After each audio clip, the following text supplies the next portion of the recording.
우리는 그동안 열왕기상 말씀을 11월 그리고 오늘 새벽까지 우리가 열왕기상 말씀을 묵상했습니다.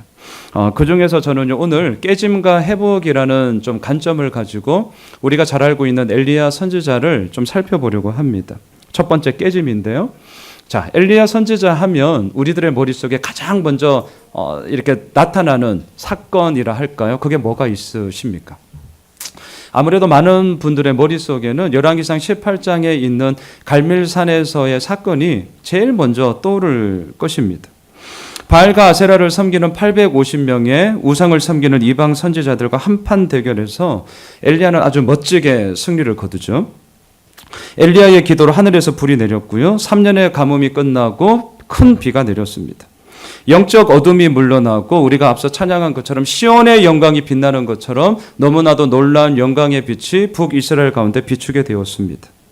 엘리야는 엄청나게 큰 전환점의 한 정점에 서 있게 된 것이고 이후로 엘리야의 행보에 따라서 북이스라엘은 이렇게 될 수도 있고 저렇게도 될 수 있는 너무나도 중요한 역할 가운데 서 있게 되었습니다.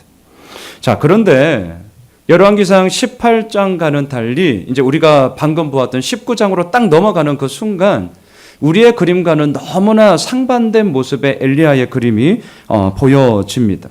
한마디로 말하면요, 한순간에 완전히 와르르 무너져 버린 엘리야를 보게 되는 것이죠.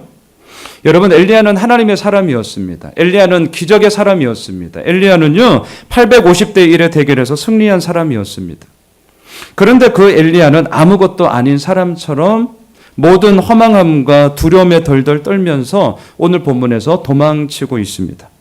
여러분, 성경을 좀 펴놓으셨다면 열왕기상 19장 3절과 4절을 한번 같이 읽어보겠습니다. 열왕기상 19장 3절과 4절인데요. 우리 함께 읽겠습니다. 시작.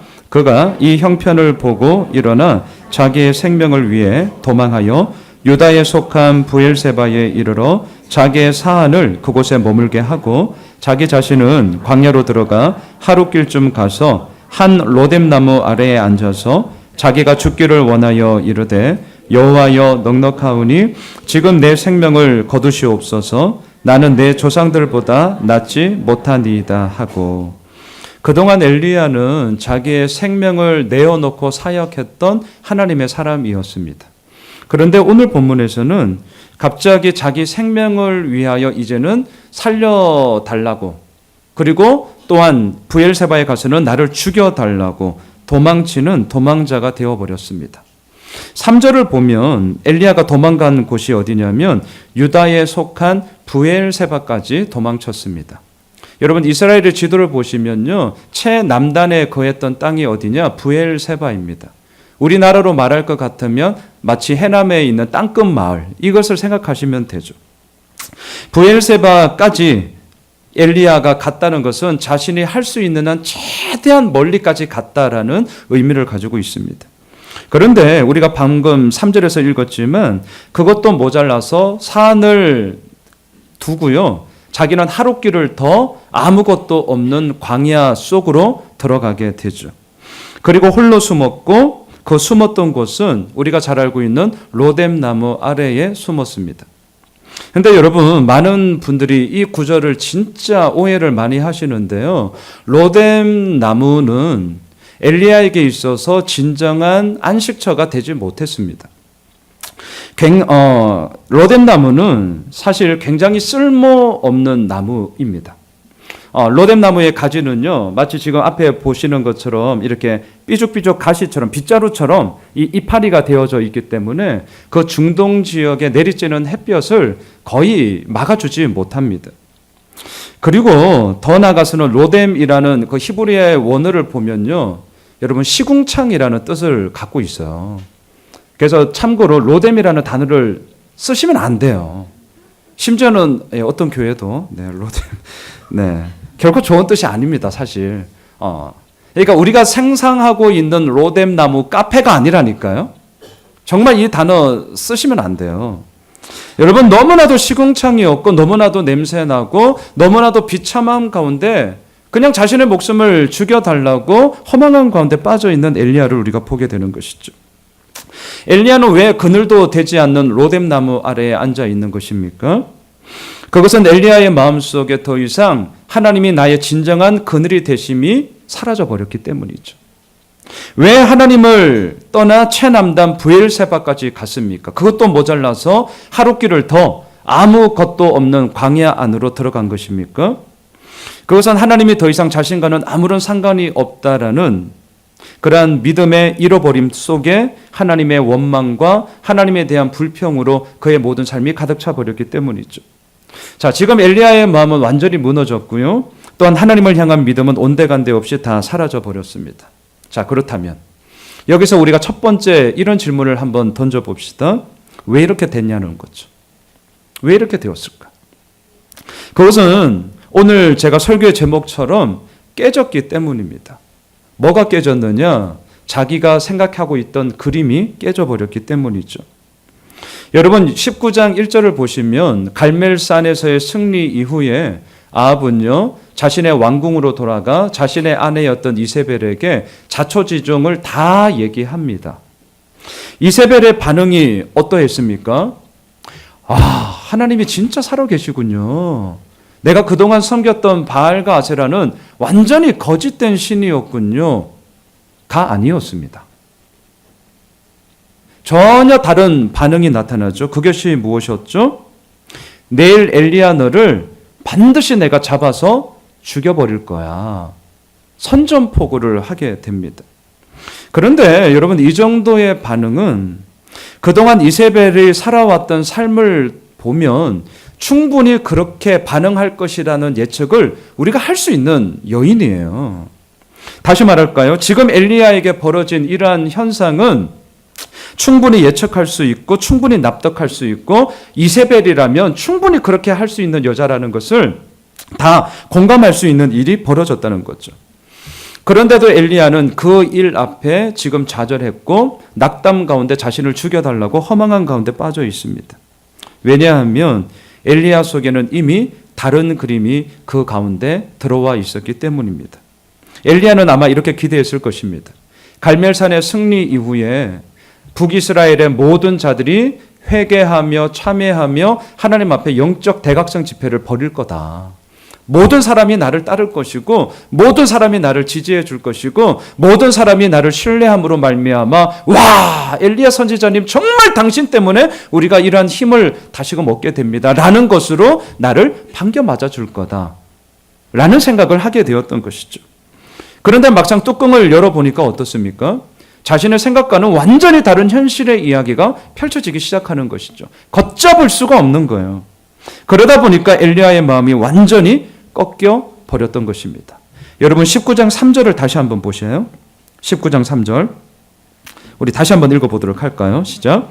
그가 이 형편을 보고 일어나 자기의 생명을 위해 도망하여 유다에 속한 브엘세바에 이르러 자기의 사안을 그곳에 머물게 하고 자 3절을 잘 보시면요. 지금 엘리야가 보고 있는 것이 뭡니까? 이 형편이죠. 네, 성경을 좀 잘 보셔요. 이 형편을 보았습니다. 여기서 본다라는 단어를 보니까 히브리어로요. 라라는 단어더라고요. 라. 이게 뭐냐면 분석하고 해석하여 이해하고 종합하다라는 뜻입니다.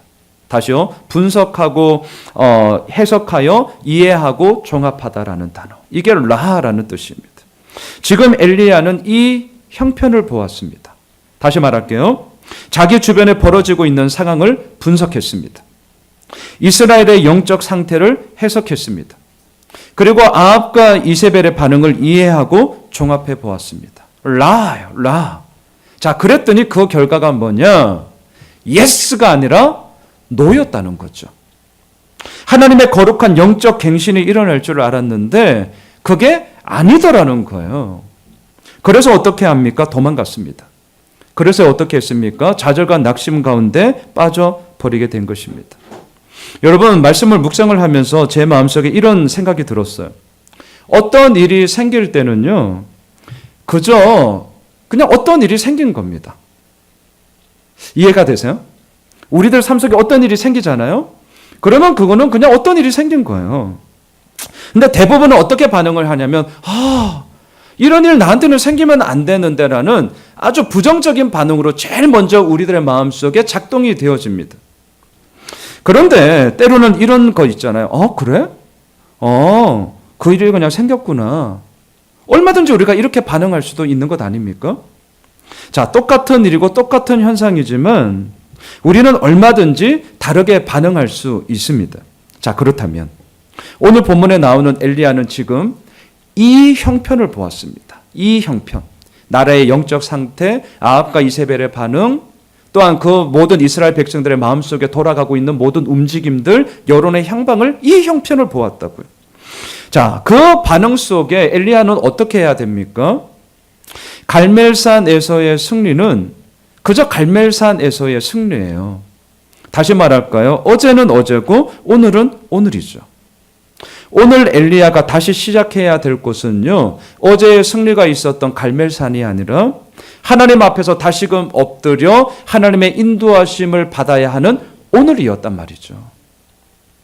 사람들은 이 땅을 살아가면서 정말 많은 것들을 잊어버리는데 승부는 어디에서 나느냐? 물론 어제의 모든 것들이 축적되어서 오늘이 이루어지고요. 그 오늘을 우리가 바라보면서 내일에 대한 희망과 기대를 품는 것은 당연한 것이지만 그럼에도 불구하고 우리들의 마음속에 오늘이 좀 잘 된다 싶으면 미래 지향적으로 확 나가버리고요. 오늘이 꺾인다 싶으면 어떻게 됩니까? 내가 옛날에는 왕년에는 하면서 과거 지향적이 되어버리더라는 것이죠. 정말 시간이 지나면 지날수록 하나님 앞에서 우리가 온전한 믿음의 사람으로서 서 있을 수 있는 근간은 어디에 있느냐? 오늘이에요. 오늘. 오늘 본문에 나오는 엘리야는 어제는 어제고요. 오늘은 오늘로서 하나님 앞에 엎드려야 했습니다. 그런데 엘리야는 그렇게 하지 못했고 도망가 버렸습니다.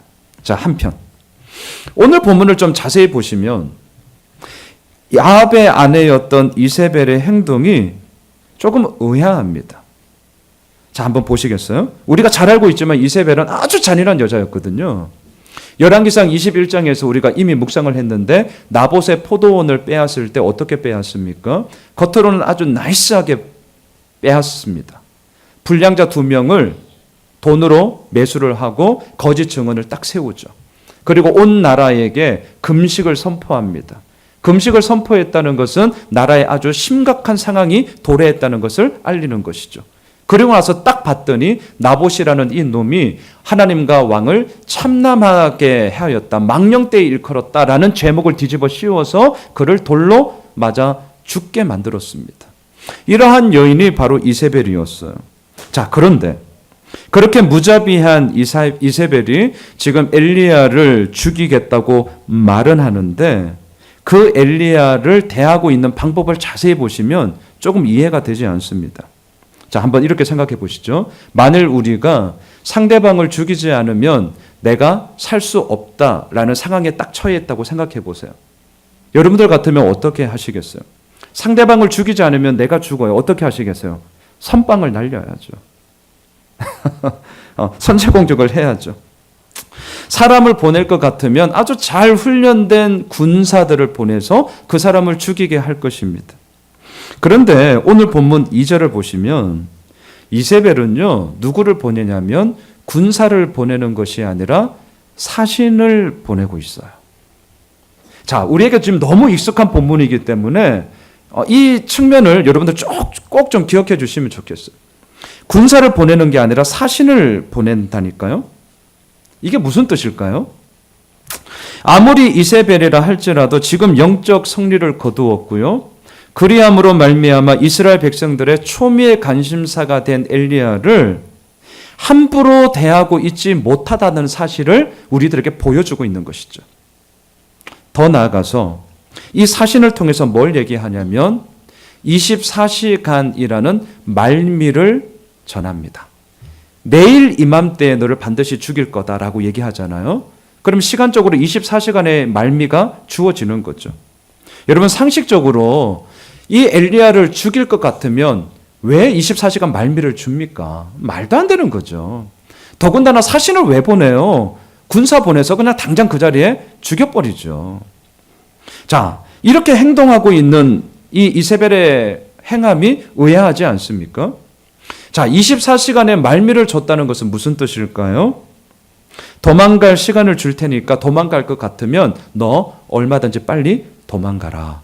이런 의미를 담고 있는 것이죠. 자, 보십시오. 지금 이세벨은 영적 대승을 거두었던 엘리야 선지자를 두려워하고 있었습니다. 그렇기 때문에 사신을 보냈고 그렇기 때문에 24시간이라는 말미를 주었습니다. 여기서 우리가 알 수 있는 게 있습니다. 이세벨이 진짜 노리고 있는 노림수가 뭐냐? 엘리야를 죽이려고 했던 게 아니에요. 만일 엘리야를 죽였다면요, 아마 이스라엘 여기저기서 반대 집회가 열렸을 것입니다. 아니, 하나님의 사람 엘리야가 뭘 그렇게 잘못했길래 죽였냐? 왜 무고한 엘리야를 죽였느냐? 반대 촛불 집회가 이스라엘 전역에서 여기저기 나왔을 것입니다. 국정 운영을 하는 데 있어서 플러스가 되기는커녕 마이너스가 되는 요인이 엘리야를 죽이는 거예요. 여러분, 이세벨 바보 아니거든요. 그렇다면 이세벨이 진짜로 노리고 있던 노림수는 뭐냐라는 거죠. 저는 이렇게 생각합니다. 그것은 지금 이스라엘 백성들의 슈퍼스타가 된, 영웅이 된 엘리야를 비겁한 도망자로 만드는 거예요. 비겁한 도망자로. 자, 그리함으로 말미암아 사람들로 하여금 이런 얘기가 횡행하게 되는 거죠. 야, 갈멜산에서 승리하면 뭐하냐? 엘리야 그 사람 도망갔대. 도망가서 지금은 어디에 있는지도 모른다던데? 이런 얘기가 붙으면 어떻게 됩니까? 엘리야는 사라져 버리는 거예요. 오늘 오전에 뉴스를 보니까 블랙리스트, 민간인 사찰되면 오늘 청문회라고 해야 되나요? 하여튼 있었죠. 신문에 보니까 조국 수석이 그랬다고 하더라고요. 세 사람이 이야기 맞추면 없던 호랑이도 만들 수 있다고. 그게 소문 아닙니까? 그게 사람들의 말 아닙니까? 진짜 지금 이세벨이 노리고 있었던 것은 뭐냐면요, 하나님의 영광스러운 승리를 엘리야라는 한 사람의 실패로 덮어버림으로 말미암아 하나님의 이름은 온데간데 없고 저 인간은 도망간 인간이래 라는 것으로 모든 것을 다 와르르 무너뜨리게 하려는 계략을 가지고 있었다는 것이죠. 자, 그런데 문제는 이 계략에 엘리야 선지자가 넘어갔다는 거예요. 왜냐하면 앞으로는 이렇게 될 거야라는 자기 그림이 너무나 선명한 나머지 그 그림대로 되지 않았기 때문입니다. 그리고 이러한 자기 그림은 소위 엘리야 컴플렉스를 만들었는데요. 여러분 19장 10절로 한번 넘어가 보시죠. 19장 10절인데요. 우리 한 목소리로 함께 읽도록 할까요? 함께 읽겠습니다. 그가 대답하되 내가 만군의 하나님 여호와께 열심히 유별하오니 이는 이스라엘 자손이 주의 언약을 버리고 주의 제단을 헐며 칼로 주의 선지자들을 죽였음이오며 오직 나만 남았거늘 그들이 내 생명을 찾아 빼앗으려 하나이다. 이와 똑같은 구절이 14절에서도 나오고 있습니다. 자, 지금 똑같은 말을 두 번이나 반복합니다. 두 번이나 반복한다는 것은 이 문제에 대해서 엘리야가 전혀 풀지 못하고 있다는, 소위 엘리야의 미해결 과제가 무엇이었는지를 우리들에게 보여주고 있는 것이죠. 엘리야가 가지고 있는 문제의 핵심이 무엇입니까? 내가 하나님을 향한 열심이 다른 사람들보다 유별하다. 하지만 다른 사람들은 다 주의 언약을 버리고 다 도망가 버리고 이제는 오직 나 혼자만 남았다라는 것이 엘리야의 인식이었고 지금 이 상황까지 몰고 갔던 문제의 원인이었습니다. 자, 그런데 이 엘리야의 말을 한번 잘 들여다보시면 이 말은 거짓이 아니라 진짜였어요. 이 말은 진짜였다니까요. 이스라엘 백성들 중에 엘리야만큼 열심히 특별한 사람 없었습니다. 이스라엘 백성들 중에 어둠을 밝히는 마지막 등불이다라고 말할 수 있었던 사람은요, 엘리야밖에 없었습니다. 지금 엘리야가 하고 있는 이 말 진짜예요. 아마 이스라엘 백성들도 엘리야가 이스라엘 백성들 가운데 가장 열심인 사람이야. 엘리야가 우리 이 북이스라엘의 마지막 등불로 남아있는 사람이야 라고 평가했을 것이고 그렇게 말했을 것입니다. 자, 그런데 여기서 중요한 것이 있습니다. 이스라엘 백성들이, 다른 사람들이 엘리야에 대해서 그렇게 이야기하는 것은요, 무너져가는 북이스라엘을 다시금 회복시킬 수 있는 소망의 메시지가 돼요. 다른 사람들이 엘리야에 대해서 그렇게 말하는 거는. 그런데 이러한 소망의 이야기가 한순간에 절망의 이야기로 변질될 때가 있습니다. 그때가 언제인 줄 아세요? 엘리야가 자기 스스로 자기 자신을 그렇게 생각할 때입니다. 제가 예전에 주일 설교를 하면서 그 스크루테이프의 편지라는 책을 제가 소개했던 적이 있습니다. C.S. 루이스가 쓴 책인데요. 사탄, 윈 우드라는 사탄이 자기 조카에게 이렇게 얘기합니다. 사람들을 무너뜨릴 수 있는 가장 강력한 방법이 뭔 줄 아니? 그랬더니 조카 풋내기 이 사탄은요, 뭐 여러 가지 많은 툴들을 가지면서 이렇게 하고 저렇게 하고 무너뜨리고 뭐 나쁘게 하고 막 이런 얘기를 해요. 그럴 때 윈 우드가 껄껄 웃으면서 이렇게 얘기를 하는 거죠. 그 사람의 마음속에 이걸 넣으라는 거예요. 이걸. 여기서 말하는 이게 뭔 줄 아세요? 와, 너 대단한 사람이다. 이걸 넣으라는 거죠. 그 생각을 넣으라는 거예요. 나는 그냥 겸손함으로 하나님의 은혜에 대해서 감사함으로 그렇게 살아간 거거든요. 근데 사탄이 나에게 생각을 집어넣는 거죠. 와, 너 대단한 사람이다. 그러면 이제 이 사람은 생각을 하게 될 겁니다. 나는 하나님의 은혜에 대해서 감사함으로 겸손함을 베풀었는데 그러면서 생각을 하는 거죠. 와, 나 대단한 사람이네. 그 순간 어떻게 됩니까? 그 겸손은 겸손이 아니라 겸손 떠는 게 되는 거죠. 여러분, 소망의 이야기가 절망의 이야기로 변질되는 것은 한순간이에요. 다른 사람들이 우리들에 대해서 마지막 등불입니다. 저분만큼은 정말 신실한 사람입니다. 네, 너무나 감사한 거죠. 저도 그런 얘기 듣고 싶어요. 하지만 그 이야기가 나에 대한 나 스스로의 고백을 넘어서 겸손 떠는 이야기로 변질되기 시작할 때 이것은 그 무엇과도 바꿀 수 없는 절망의 이야기가 되어버리는 것이죠. 왜? 하나님의 자리에 자기가 앉아서 이렇다 저렇다 모든 것에 대한 결론을 이미 본인이 내리고 있는 이야기가 되기 때문입니다. 자, 첫째, 갈멜산에서의 승리 이후에 엘리야는 깨져버렸습니다. 왜? 자기가 그리고 있던 그림대로 자기가 생각하고 있던 계획대로 일들이 진행되지 않았기 때문입니다. 두 번째, 오늘 말씀의 제목인데요. 회복입니다. 회복. 자, 하나님은 광야에서 죽여달라고 신음하는 엘리야에게 먹을 음식을 주었습니다. 그리고 호렙산으로 데리고 가십니다. 호렙산은 우리가 잘 알고 있는 것처럼 모세가 율법을 받았던 신의 산의 또 다른 이름이기도 합니다. 학자들에 따르면요, 브엘세바 강야에서 호렙산에 이르기까지는 대략 한 15일 정도가 걸린다고 합니다. 그런데 오늘 본문에 보시면 엘리야는 그 길을 40일이 걸려서 가게 됩니다. 40일. 자, 그리고는 어떻게 하느냐? 오늘 본문 9절로 한번 가보세요.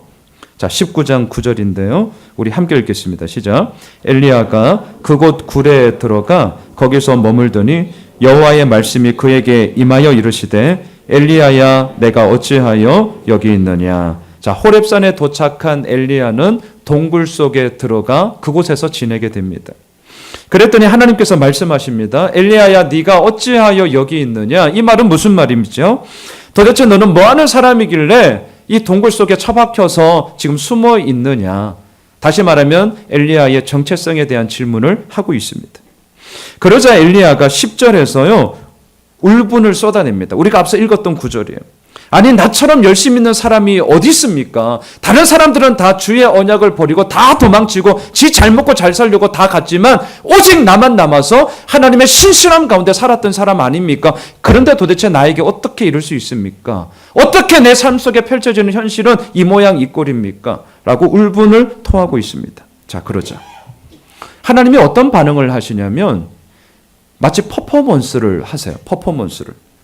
이게 어떤 퍼포먼스냐면 11절로 한번 가보세요. 19장 11절인데요. 우리 함께 읽겠습니다. 시작. 여호와께서 이르시되 너는 나가서 여호와 앞에서 산에 서라 하시더니 여호와께서 지나가시는데 여호와 앞에 크고 강한 바람이 산을 가르고 바위를 부수나 바람 가운데에 여호와께서 계시지 아니하며 바람 후에 지진이 있으나 지진 가운데에도 여호와께서 계시지 아니하며. 자, 하나님이 지나가는 동시에 어마어마한 바람이 불어닥칩니다. 근데 이 바람이 얼마나 강한지요? 산을 가르고 바위를 막 부서뜨립니다. 지금 놀라운 일들이 엘리야의 눈앞에서 펼쳐지고 있습니다. 자, 그런데 중요한 것은 뭐냐? 11절 뒤에 보시면 그 강한 바람 속에 하나님께서는 계시지 아니하셨습니다. 자, 바람 다음에는 지진이 일어났어요. 이 땅을 뒤흔드는 너무나도 큰 지진이었습니다. 엄청난 일이죠. 하지만 그 지진 가운데도 하나님은 계시지 않았습니다. 12절로 가보세요. 12절 또 퍼포먼스가 이루어지는데요. 읽겠습니다. 시작. 또 지진 후에 불이 있으나 불 가운데에도 여호와께서 계시지 아니하더니 불 후에 세미한 소리가 있는지라. 이번에는요, 하늘에서 불이 내려졌습니다. 뭘 연상케 합니까? 열왕기상 18장에서 하늘에서 불이 내림으로 말미암아 제단과 제물을 다 살랐던 바로 그 불. 하나님의 임재의 상징이었던 바로 그 불을 우리들에게 연상시켜 주죠. 하지만 12절을 잘 보세요. 그 불 가운데도 하나님께서는 계시지 않으셨습니다. 자, 뭘 얘기하는 거죠? 도대체 뭘 얘기하고자 하는 거죠? 저는 이런 생각을 하게 됩니다. 하나님은 바람과 지진과 불을 통해서 말씀하시는데 이거예요. 엘리야야, 아무리 놀라운 기적이 일어난다 할지라도, 아무리 역사적인 사건이 일어난다 할지라도 그것이 결코 사람의 마음을 진정으로 바꿀 수는 없는 거야. 산을 가르고 바위를 부수는 바람, 이 땅을 뒤흔드는 지진, 재물과 제단을 삼키는 불, 이걸로는 사람들의 마음을 변화시킬 수 없는 거야. 자, 그렇다면 우리는 질문하게 되죠. 그렇다면 도대체 사람의 마음은 무엇으로 바뀔 수 있습니까? 오늘 두 번째 포인트가 회복인데요. 우리들의 진정한 회복은 무엇을 통해서 이루어지는 것입니까? 12절의 마지막을 보세요. 12절의 마지막을 보시면 하나가 나오죠. 세미한 소리가 있는지라. 자, 세미한 소리. 문자적으로 보면요, 잠자고 있는 바람의 소리라는 뜻입니다. 되게 어려워요. 바람이 잠자고 있는데 소리가 난다. 이게 도대체 뭔 말입니까? 바람이 잠자고 있는데 소리가 난다. 이건 이렇게 좀 비유할 수 있을 것입니다. 침묵이라고 하기에는 소리가 들리고, 소리라고 하기에는 마치 침묵과 가까운 그 무엇이라고 얘기할 수 있는 것이죠. 마치 우리 영혼이 전적으로 고요하게 잠잠하게 기다려야만 들을 수 있는 정말 미세한 소리, 우리의 영혼의 고요함 가운데 있어야만 들리는 하나님의 그 소리, 그것이 바로 세미한 소리였습니다. 엘리야는요, 이 세미한 소리를 들었을 때 겉옷으로 자기 얼굴을 가렸습니다. 왜냐하면 바람 가운데서도 지진 가운데서도 불 가운데서도 없었던 하나님이 바로 그 세미한 소리를 통하여 하나님의 현존하심을 엘리야는 보았기 때문입니다. 너무나 두려웠기 때문에 겉옷으로 자기 얼굴을 가렸습니다. 사랑하는 성도 여러분, 우리의 회복은 어디로부터 시작되냐고요? 오늘 12절의 마지막입니다. 하나님의 세미한 소리로부터 우리들의 회복은 시작되어집니다. 우리의 영혼이 매우 고요한 중에 정말 말씀 가운데서 잠잠하며 때로는 여러 가지 많은 상황과 조건이 나를 울렁이며 뒤집어 엎으며 넘어뜨리는 그 모든 상황 속에서도 하나님의 세미한 소리가 있을 때 우리는 온당함으로 주님 앞에 온전히 설 수 있으며 그 모든 믿음의 여정 속에 하나님의 일하심을 보게 될 것입니다. 엘리야는 지금 어디에 있었습니까? 굴 속에 있었어요. 그런데 하나님의 이 세미한 소리를 듣자 어디로 나오냐면 굴 어귀까지 나오게 됩니다. 오늘 다 읽지는 알겠지만 13절에 보면 굴 어귀에 나와요. 굴은 무엇을 의미합니까? 깜깜하죠. 절망이죠. 낙심이죠. 아무런 소망이 없음입니다. 하지만 굴 어귀에 나옴으로 말미암아 드디어 밝은 빛이 비추어지는, 그리함으로 다시금 시작할 수 있는 놀라운 하나님의 전환점이 바로 그의 인생 가운데 이루어지는 것을 말해주고 있습니다. 말씀을 정리할게요. 여러분, 세상을 살다 보면 우리는 점점 더 강력한 바람, 세상을 뒤흔드는 지진, 모든 것을 삼키는 불을 기대하고 또한 그런 것들이 이루어지기를 소망합니다. 하지만 세상은 바람과 지진과 불로 변화되는 게 아니에요. 그렇게 하나님께서 매일마다 내려주셨던 만나와 메추라기를 먹었지만 출애굽한 이스라엘 백성들은 날마다의 기적이 일상이 되자 이제는 그저 그런 것으로 치부해 버리지 않았습니까? 기적이 사람을 바꾸는 게 아니에요. 갈멜산에서의 한판 승부로 모든 것이 결정나는 게 아니라니까요. 한 번의 뜨거운 기도로 우리들 삶의 모든 터닝 포인트가 이루어지는 게 아닙니다. 세상이 그렇게 해서 바뀌는 게 아니에요. 세상이 바뀌는 것은 딱 하나밖에 없습니다. 오늘 본문에서 얘기하는 하나님의 세미한 음성을 들을 때입니다. 세미한 음성을 듣고요, 순종하는 사람들로 인해서 겨자씨가 자라나듯이, 또한 누룩이 반죽에 퍼지듯이 세상은 그렇게 변화될 줄 믿습니다. 2018년 한 해가 저물어 갑니다. 오늘 이 자리에 함께 예배 드리고 있는 모든 분들에게 격려 드리고 싶고요, 정말 축복하고 싶습니다. 올 한 해 정말 수고 많으셨습니다. 이제 2019년 새로운 한 해가 우리들에게 시작이 되어집니다. 오늘도 우리에게 필요한 것은 영웅이 아닙니다. 오늘도 우리에게 필요한 것은 강력한 능력을 가진 사람도 아닙니다. 오늘 우리에게 필요한 것은요, 하나님께서 우리에게 주신 사명의 자리에서 하나님의 세미한 음성에 귀 기울이며 바로 그 믿음의 자리에서 한 걸음 한 걸음 내딛어 나아가는 바로 우리를 하나님께서는 원하십니다. 바라기는 2019년 오늘 말씀의 제목처럼 깨짐 속에서 회복을 노래하고요, 절망 속에서 소망을 꽃피우고요, 슬픔 속에서도 마음껏 웃을 수 있는, 그리함으로 말미암아 하나님의 회복으로 우리들의 모든 삶이 이루어져 나가며 또한 하나님께서 반드시 그렇게 우리를 이끌어갈 줄 믿습니다. 깨짐이 있습니까? 실망하지 마십시오. 어려움이 있으세요? 낙담하지 마세요. 하나님의 세미한 음성이 우리들 가운데 이미 있습니다. 그리고 그 음성을 붙잡고 나아갈 때 저는 단언합니다. 하나님께서 반드시 우리를 회복시켜 주실 것입니다. 그런 하나님을 바라보며 나아가는 2019년 새로운 한 해가 되시길 주님의 이름으로 축원합니다.